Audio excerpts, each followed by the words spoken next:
Bonjour à tous et bienvenue sur EduTrip, le média de 5 jeunes professeurs qui explorent les pédagogies innovantes.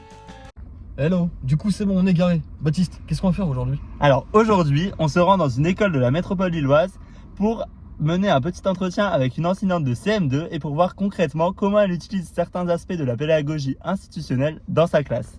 Allez, c'est parti, on vous emmène.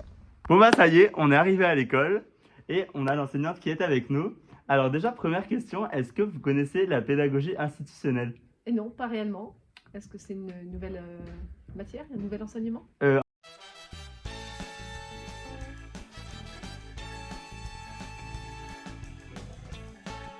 Très bien. Et est-ce que vous, justement, il y a certaines choses, par exemple, comme des ceintures de compétences ou des conseils de classe que vous mettez en place que vous mettez en place au quotidien, sans forcément savoir que ça vient de la pédagogie institutionnelle? Oui. Alors nous, on a des ceintures de poésie, par exemple, en français, mais on a aussi des ceintures en mathématiques. Ok. Il existe des ceintures en conjugaison aussi, mais moi, je mets surtout en place, en fin d'année, des ceintures de mathématiques, du calcul posé. Voilà. Ok. Voilà. Est-ce que vous pouvez un petit peu expliquer Eh bien, c'est un système de ceintures. Donc, il commence par la ceinture blanche et la dernière ceinture, c'est une ceinture marron. Il y a une dizaine de ceintures et ça va progressivement de plus en plus difficile. Au début, c'est surtout des révisions de CE2, CM1 et début de CM2, addition, soustraction, Ok. multiplication. Et puis après, il y a les nombres décimaux qui arrivent à peu près, voilà, les ceintures intermédiaires. Et puis, ça se termine par les multiplications, divisions avec les nombres décimaux. Ok. Alors déjà, je commence pas en début d'année parce que sinon, ils se lassent un peu, en fait. Donc, je préfère commencer en période 4 ou en période 5 et à intégrer ça dans l'emploi du temps 2 fois par semaine. Il y a un créneau dédié à ça. Ok. Et non, ils commencent tous par la blanche. Donc, ça va pour certains aller très très vite. Et voilà, en général, les 2 premières ceintures vont vite. Et puis après, il y a les premiers élèves qui commencent à avoir un peu de difficulté à la 3e ou la 4e ceinture. Ok. Mais ils redémarrent tous à la blanche. Ça arrive en fin d'année, ils n'ont jamais vécu vraiment avant, donc en général ils sont très motivés, oui. Ils sont assez à l'aise dans les premières ceintures, donc ça les motive parce qu'ils sont en réussite dans les 2-3 premières ceintures. Et puis après, voilà. Après certains vont être moins motivés parce qu'ils ont plus de difficultés. Et est-ce que souvent, justement ils le aiment fait bien, oui, d'être c'est en bien accueilli. difficulté, ça, pour eux, pour la plupart d'entre eux, ils voient ça comme un défi à surmonter, ou est-ce que vraiment le fait de ne pas réussir à passer la ceinture au-dessus, est-ce que ça les démotive? Ils sont toujours un petit peu découragés quand ils ratent une ceinture, mais donc ils ont l'occasion de se réentraîner à nouveau pour retenter la ceinture, et souvent ils y arrivent.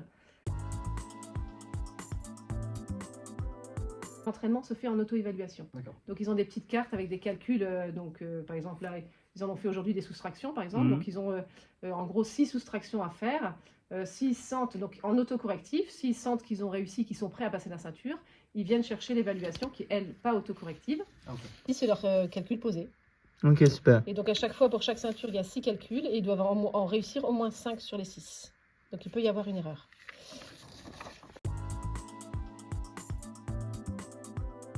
Une lassitude, je dirais. C'est pour ça que je ne mets pas en place trop tôt dans l'année. Il faut que ça aille... Mais c'est un peu comme les rallyes lecture ou les rallyes en général. Je trouve que les enfants, ils se lassent assez vite. Donc il faut proposer des nouvelles choses régulièrement. Ok. Voilà. Donc si c'était sur toute l'année, ça fonctionnerait beaucoup moins, vous pensez? Ouais. Ok. Ouais. C'est ce que j'ai fait dans les années précédentes et j'ai trouvé qu'on n'arrivait pas au bout. En fait, on n'avançait plus parce qu'on était, même moi, tous un peu fatigués, ces ceintures. Donc je préfère les mettre en place voilà, en 3/4 de l'année. Après, le principe des ceintures, ça tourne un peu dans les écoles quand même, et on en entend. On va dire que tous les maîtresses, un jour ou l'autre, font une ceinture de quelque chose. Et là, cette année, on a donc des ceintures de poésie, mais ça, c'était complètement nouveau pour moi. C'est mon collègue qui a mis ça en place, et ils aiment bien aussi. Et voilà, moi, c'est une dame avec qui je travaillais il y a 4 ans qui avait proposé ça, et donc j'ai gardé le principe des ceintures. Ok. Et du coup, cette dame ne connaissait pas non plus la pédagogie institutionnelle. C'était juste honnêtement, je ne suis pas sûre. Okay. Voilà, je pense que c'est... Puis quand on regarde sur Internet, on trouve pas mal de propositions pédagogiques et les ceintures reviennent assez vite quand même. Ils doivent en mémoriser de plus en plus et qu'ils ont le droit de choisir leur date de passage et leur nombre de poésie. Voilà. Okay, donc ils s'auto-challenge. Ok. Voilà. Et plus ils mémorisent de poésie, plus ils grimpent en ceinture. Voilà.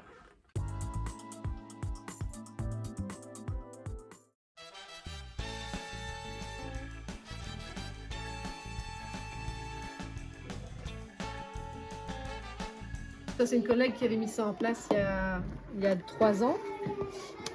Donc les conseils d'élèves, etc. Elle avait fait ça toute l'année. Mais effectivement, moi, je ne l'ai pas repris. Parce que je manque de temps, parce que je pense qu'on ne peut pas tout faire, on ne peut pas s'investir dans tous les domaines. Et il faut faire un petit peu aussi ce qu'on a envie de faire et ce qu'on ressent. Et je pense que quand on aime bien ce qu'on enseigne, on le fait bien et les élèves seront plus réceptifs et plus attentifs. Voilà. Peut-être je le ferai une prochaine année, mais pour l'instant, je ne l'ai pas mis en place. Voilà. Bon, ça y est, on vient de sortir de l'entretien. Alors, Kevin, qu'est-ce que tu en as pensé? Bah franchement, c'était super. Mais on a vu du coup qu'elle met des choses en place, mais elle ne connaît pas d'où ça vient. Elle ne connaît pas l'origine. Ouais, c'est ça qui était vraiment intéressant, c'est de voir qu'en fait, elle utilise certains aspects de la pédagogie institutionnelle, donc on a vraiment une forme d'hybridation, mais elle n'a pas conscience d'utiliser des choses qui viennent de cette pédagogie, donc c'était vraiment très intéressant. Et si vous voulez plus d'informations, on vous laisse consulter notre affiche.